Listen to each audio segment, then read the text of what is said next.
Well, in the last several months, Central Indiana has seen more and more domestic violence cases. The Council on Criminal Justice found nationwide domestic violence rose by 8% during the pandemic, when lockdowns added more isolation and more concerning power dynamics for abusers. And even after the peak pandemic years, there's still an upward trend of domestic violence related shootings here in Marion County. And you know what? In the first few months this year, we saw domestic violence shootings double from the average of the first few months from 2017 to 2022. Now, for one local woman, that threat, this one, is real. That's even after she escaped a relationship and this arson. Shortly after that attack, she reached out to me for help. And now she's fighting to get the system to believe she's a victim and to do something about it.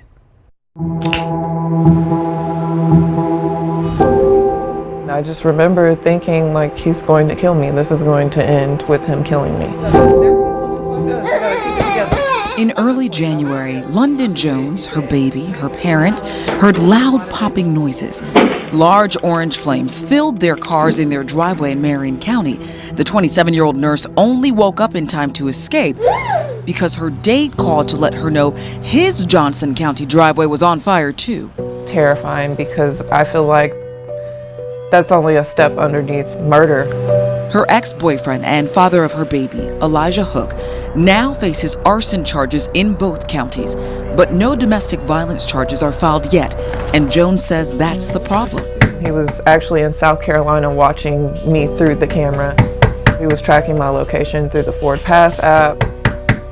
He had access to my Gmail, so he had access to like whatever I was paying for. Jones watches back this video of the arson, seeing her fears ignite in real time.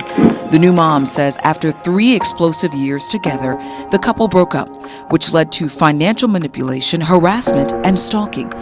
Jones tells me it all peaked when Hook learned she was dating. There were red flags for me, like this isn't normal behavior. She reported it all, but as she soon learned, that wasn't always enough. The night that the fires happened, even the police officer who responded, he was actually the same police officer who came 2 nights previously to respond to the non-emergency call, and he immediately apologized. He said, "I'm sorry that there wasn't more that we could have done." Even after the arson, she found roadblocks in the justice system. At one point, we talked to an advocate, and they told us that the fire didn't meet criteria for an emergency, to get an emergency protective order. And at that point, I felt helpless. I felt like there was nothing that was stopping him at that point. The Marion County Prosecutor's Office could not comment about the ongoing arson case against Jones's ex or her pursuit of a domestic violence charge. But the Special Victims Unit Deputy Prosecutor did sit with me to have an overall discussion on domestic violence. Domestic violence really is a community issue. It's not just a family issue. It never has been. To prevent and protect, Linda Majors has convicted hundreds of abusers in more than 2 decades. She's helped expand this division, and the deputy prosecutor says at every level, steps are there to protect Hoosiers and successfully prosecute. After that night... But Hoosiers like Jones have their doubts. Is there anything within our system currently in Marion County that could perhaps go quicker, or to make it less challenging and less of a long process for survivors?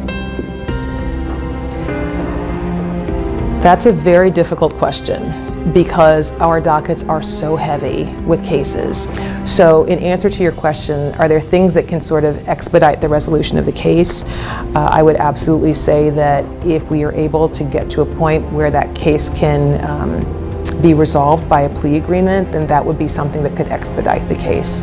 The prosecutors consider both defendant accountability and victim safety before offering those plea deals, and they consult with the victims first. But even if cases plead out, COVID has meant a nationwide backlog.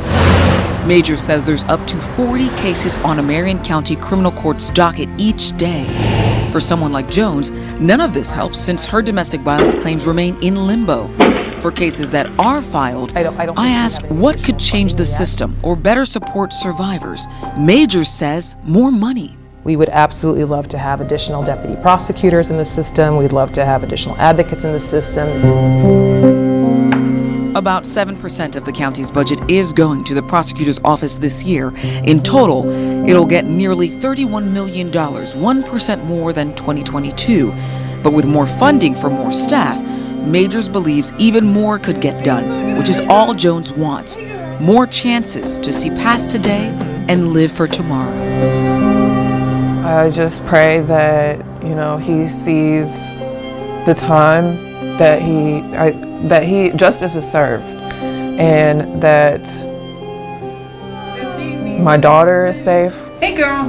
From this point, I'm safe, my family's safe, and we never have to go through something like this again.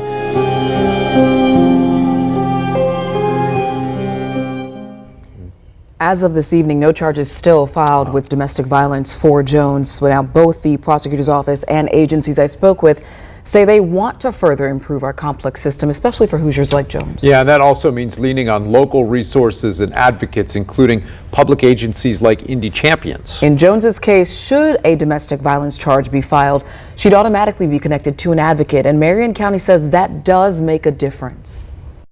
The cycle of domestic violence is the exact same. I knew as a victim of domestic violence, I needed someone, and I didn't know who that someone was. Now, Daniette Smith, who you just heard from, is that someone for other survivors and victims. Right now on Fox59.com, you'll find my one-on-one with Daniette as she walks us through resources for victims and survivors. There, if you scroll on up, you'll also find an extended interview with the deputy prosecutor on the system, and this, a map showing the top 10, or rather top 9 neighborhoods here where IMPD is trying to address domestic violence. Really eye-opening reporting there on the much broader problem involved. Thanks, Pierre Shell.